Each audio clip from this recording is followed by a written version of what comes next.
Alright, so I kind of want to focus on something that I do when I'm doing my writing, which is research and representation.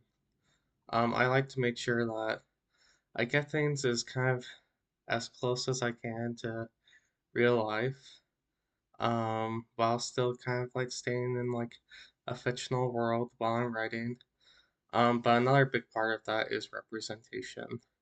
I don't want to be pushing like negative stereotypes of what my story is showing and portraying. In this case, one of the biggest aspects of the Fantastic Furrytail is the idea of alters.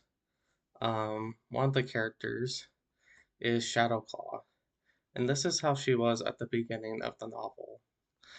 This was my original idea, and then this is what happened um, as the story progressed and how it finished.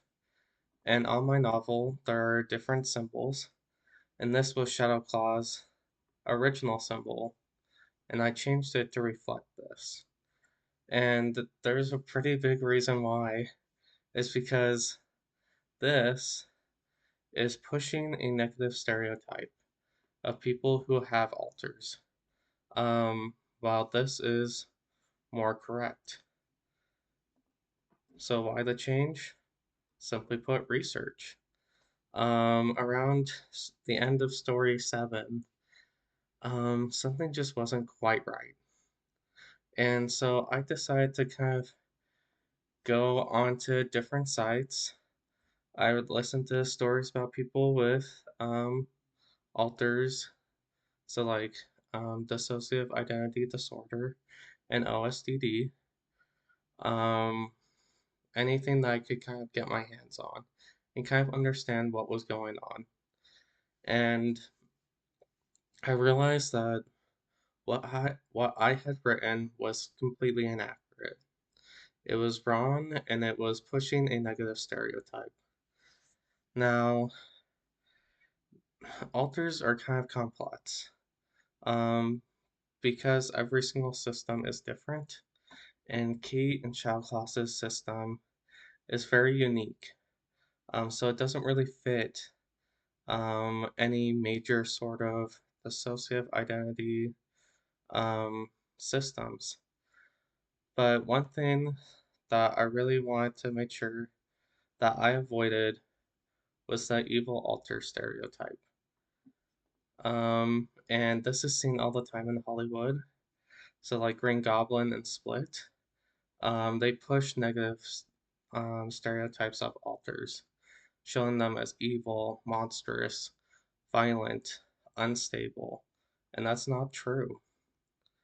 Alters are formed as a survival mechanism to cope with severe childhood trauma, and that's kind of what changed everything.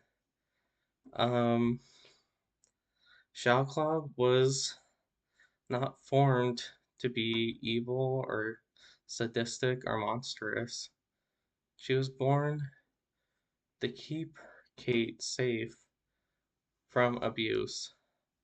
In Kate's case, it's severe emotional and physical abuse from her own family. And every single altar, sorry, sorry, I'm crying a little bit. When an altar is created, it has a purpose, and it's designed to keep people safe. In Child Claus's case, it was to keep Kate safe from other people. Um, and it's tough.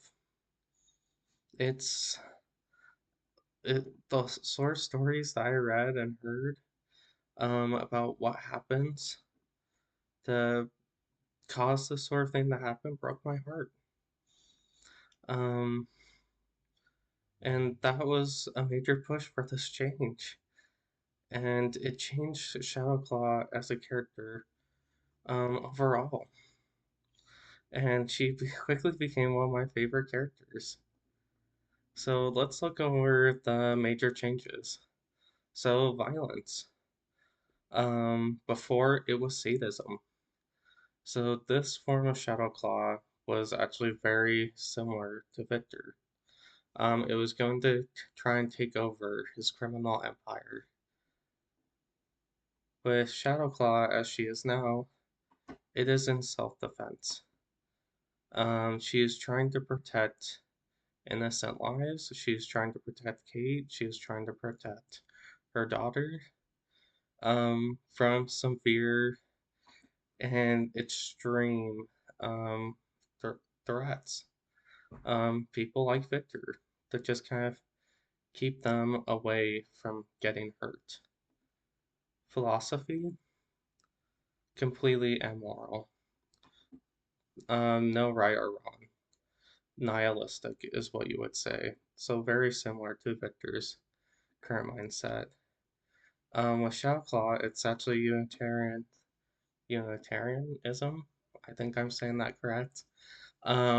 Where she believes that the ends justify the means. I can keep everyone safe. I will do what needs to be done to keep other people protected. Type of enemy. Straight up just villain. Pure evil, no morals, just causing as much pain and suffering as possible. Again, Victor fits that sort of belief, that sort of lifestyle very, very well. Shadowclaw is an antagonist. And what an antagonist is simply someone who pushes against the protagonist. They don't have to be evil or do bad things, they just have to push against the hero. And so in my story, it's kind of unique because Kate and Shao have the same goal, is to keep people safe. They're both heroes, but Shao believes ends justify the means, and Kate says, no, there's a strict way of how you have to do things, and we don't cross certain lines at all, ever.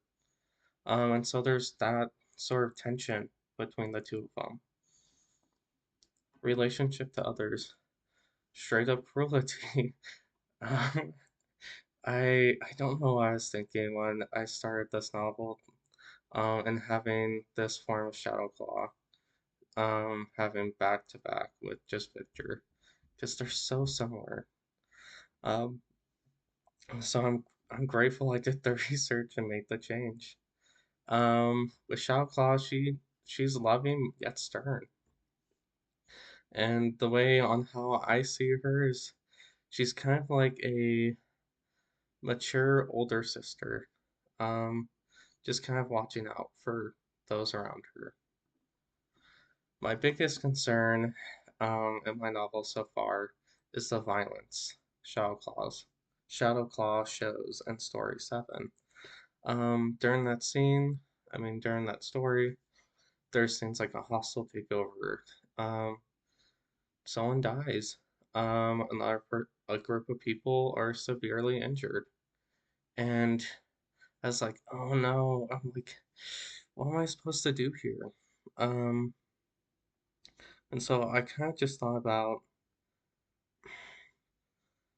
is like what is going through Shadowclaw's mind in this moment? Well, there are three major things why she would be very, very defensive, and in some cases, she'll kind of be violent towards a group of criminals. Number one, Kate has lost a loved one. That one's a major one. It means that Shadowclaw believes she can step in, she can keep everyone safe.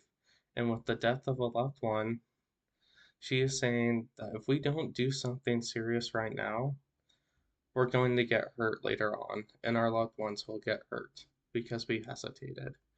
And that's one of the big reasons why. Another one is Victor. Victor is a special sort of villain in the case that he represents just the idea of abuse. So everything that Victor does is very, very evil, very immoral, very monstrous. And so, I mean, he's also like a global terrorist. At this point in the story, there he is bringing in mercenaries into the city to prepare to attack Kate and her loved ones, her friends and her family. And so Shadowclaw is just like, I think I can fix that. I think I can prevent anyone else from getting hurt from him. Another thing is the ritual that is currently going on in Story 7. And this ritual was known for causing innocent people to die. And so Shadowclaw it kind of steps in and says, hey, we need to stop this ritual no matter what, because if we don't stop it now, um, innocent lives are going to be lost. And so this is where her Unitarian sort of idea comes in, where she says ends justify the means because I need to prevent all of this from happening. And this is kind of extreme circumstances placed upon a protector altar. And she's going to do what she thinks is best to kind of keep everyone safe, especially Kate. And so I was really worried about the sort of violence with that one, but I did my best to kind of humanize her. And that's where stories 8 and 9 kind of come in, where they fits a lot of those issues. Kate and Shadowclaw begin to communicate. They actually have a sort of forgot what it's called. It's called like co-consciousness or co-fronting, where they are able to work things out and they're able to kind of like tag team, just kind of work together, figure things out, and this actually prevents Shadowclaw from being so extreme. Is because she doesn't feel as ignored, she doesn't feel as threatened anymore. She feels more like an ally. Um, and then oh, so the second thing is she weeps. What she's having to do is something that she does not like. She does not like having to kind of solve these sorts of issues. If it was up to her, she would wish that these issues never happened in the very first place. She wishes that Victor had never come back into their lives. She wishes that a loved one was still around. She wishes that innocent lives weren't being threatened by others. And it takes a pretty big burden on her. It's hard, it's difficult, it's painful. Um, and especially towards the end of story 8, she cries because she's doing all that she can, and she feels like I'm not doing that enough or I did it wrong. And Kate kind of comes in and says, "Yeah, you know what? You did take things too far. You did. But we're going to work together. So we're going to use communication and we're going to help other people. We're going to figure things out. Um, Neither of us is going to push each other to the side. We're going to work together as a team." And that becomes vital in story 9 as Kate is completely alone um, at first against Victor. At this point, another loved one has been kidnapped. Her One of her greatest allies in her life has passed away, and she can't really contact any of her other allies. Mostly because Victor has just kind of put like a strong limitation on the city. And so Shadowclaw kind of steps in and is a friend. There is a serious scene that does occur in story 9 where Shadowclaw basically helps Kate go through something extremely painful.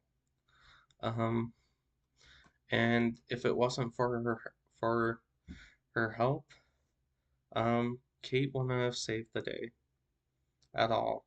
It was it's a rough scene to kind of get through. It's one of the most painful scenes in the entire novel, and Shadowclaw helps her get through that. And for me, it's one of the most special um, scenes for me, because it totally gets rid of the idea of, ooh, scary, evil altar. It's this is a friend, this is an ally, this is someone who is protecting me. So at the end of the day, Xiao Claus's motto is I can keep everyone safe. Um, and that kind of drives her motivation throughout the entire story, and that's gonna play a big role in the second novel because Xiao Claw is still going to remain an antagonist, but we will also be seeing things from her point of view, which means that Kate will also be an antagonist, and we will be seeing things from her point of view as well. It's just it's this sort of special idea of it's not really how do I describe it? It's a battle of like ethics. What is right or wrong? What is the best thing to do in this scenario? And that's where Shadowclaw and Kate have a lot of their tension. Because Shadowclaw is very risk preventive. Um, let's prevent the risk from happening and hurting us. And Kate is very, we need to be careful, we need to give people second chances. And my story kind of pushes those two ideas back and forth with each other. Um, and anyway, at the end of the day, Shadowclaw for me is one of the most special characters in the entire novel. I would say she is my favorite character. Simply because she taught me the importance of representation and how we need to be careful to not push negative stereotypes around. And I love seeing her grow and develop throughout the story. What she does is she completely shatters the idea that altars are scary or dangerous or monstrous because she's human. She cries, she protects, she loves, and for me, that's something special. Anyway, that's just kind of my thoughts.